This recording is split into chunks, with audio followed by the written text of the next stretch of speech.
Orang yang bergantung kepada selain Allah akan dibiarkan oleh Allah, tidak akan mendapatkan pertolongan. Sebaliknya, orang yang bergantung hanya kepada Allah yang satu saja, pasti mendapatkan pertolongan. Karena itu janji Allah, "Wa may yatawakkal 'alallahi fahuwa hasbuh." Barang siapa bertawakal hanya kepada Allah Subhanahu wa taala, maka Allah pasti akan memberikan pertolongan kepadanya. Oleh karena itu jemaah sekalian, di antara doa saat menghadapi kesulitan adalah doa yang mengandung tawakal kepada Allah Subhanahu wa taala. Sahabat yang mulia Ibnu Abbas radhiyallahu anhuma mengatakan, doa hasbunallah wa ni'mal wakil, cukup bagi kita Allah sebagai penolong dan dialah sebaik-baiknya zat untuk kita bertawakal. Jadi doa yang mengandung makna tawakal. Percuma saja kita ucapkan doa ini kalau hati kita nggak bertawakal. Hasbunallah, cukup bagi kita Allah sebagai penolong, wa ni'mal wakil, dan dialah sebaik-baiknya zat untuk kita bertawakal. Kata Ibnu Abbas radhiyallahu anhuma, qalaha Ibrahim alaihi salam hina ulqiya finnar. Nabi Ibrahim alaihi salam membaca doa ini ketika beliau dilempar ke dalam api. Wa qalaha Muhammadun sallallahu alaihi wasallam hina qalu. Dan juga dibaca oleh Nabi Muhammad sallallahu alaihi wasallam ketika pasukan gabungan orang-orang kafir akan menyerang kota Madinah. Mereka semuanya bersatu untuk menghabisi umat Islam. Qalu, dan mereka berkata, innan nasa qad jama'u lakum fakhshawhum. Sesungguhnya manusia, yaitu orang-orang kafir dan orang-orang musyrik, sudah bersatu untuk menyerang kalian, maka takutlah kalian. Sebelum perang fisik, mereka takut-takuti umat Islam. Dalam keadaan mereka sudah mengepung umat Islam. Namun apa yang terjadi? Fazadahum imanan. Perbuatan mereka itu hanya menambah keimanan umat Islam, hanya menambah keimanan Rasulullah SAW dan para sahabat. Kenapa? Karena mereka yakin Allah Subhanahu wa taala akan menguji mereka dan Allah pasti memberikan pertolongan kalau mereka bertawakal. Wa qalu, dan Nabi SAW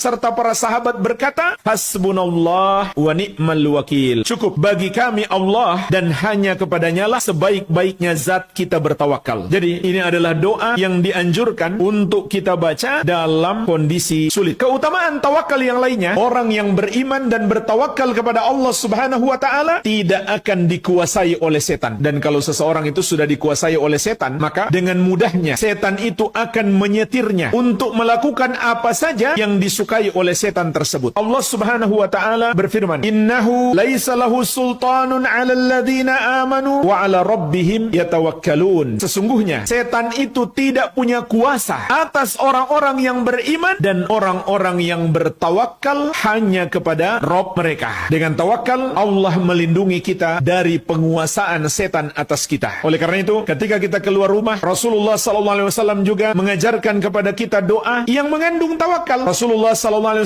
bersabda, man qala, barang siapa yang membaca, yaitu ketika dia keluar dari rumah, bismillahi tawakkaltu 'ala Allahi wala haula wala quwwata illa billah, dengan menyebut nama Allah, aku bertawakal kepada Allah dan tidak ada usaha, tidak pula ada kekuatan kecuali dengan pertolongan Allah. Yuqalu lahu, maka akan dikatakan kepadanya, kufita wa wukita wa hudita, engkau telah dicukupi dan dilindungi dan diberikan hidayah. Wa tanaha anhu syaitan, dan setan pun menjauh darinya. Fayaqulu li syaitanin akhar, lalu dia berkata kepada setan yang lain, kaifa laka birajulin qad hudiya wa kufiya wa wukiya, bagaimana engkau bisa mengganggu atau menggoda seseorang yang telah diberi hidayah, dicukupi dan dilindungi. Keutamaan tawakal yang lainnya, Rasulullah SAW bersabda, lau annakum tawakkaltum 'ala Allahi haqqa tawakkuli la razaqakum kama yarzuqu tayr taghdu khimasaw wa ta'udu bitana. Andai kamu bertawakal kepada Allah dengan sebenar-benarnya tawakal, niscaya Allah akan memberikan rezeki kepadamu seperti Allah memberikan rezeki kepada seekor burung. Burung itu berangkat pagi dalam keadaan lapar dan kembali di sore hari dalam keadaan kenyang. Meskipun usahanya kecil, dengan tawakal kepada Allah, maka Allah akan menganugerahkan kepadanya hasil yang melimpah. Tapi jangan dipahami kalau begitu usaha kita nggak usah banyak-banyak, sedikit saja. Tidak juga. Syariat menyuruh kita berusaha, syariat juga menyuruh kita dalam setiap usaha melakukan yang terbaik. Sebagaimana sabda Nabi SAW, innallaha katabal ihsan ala kulli syai'in, sesungguhnya Allah menetapkan untuk melakukan yang terbaik dalam segala sesuatu.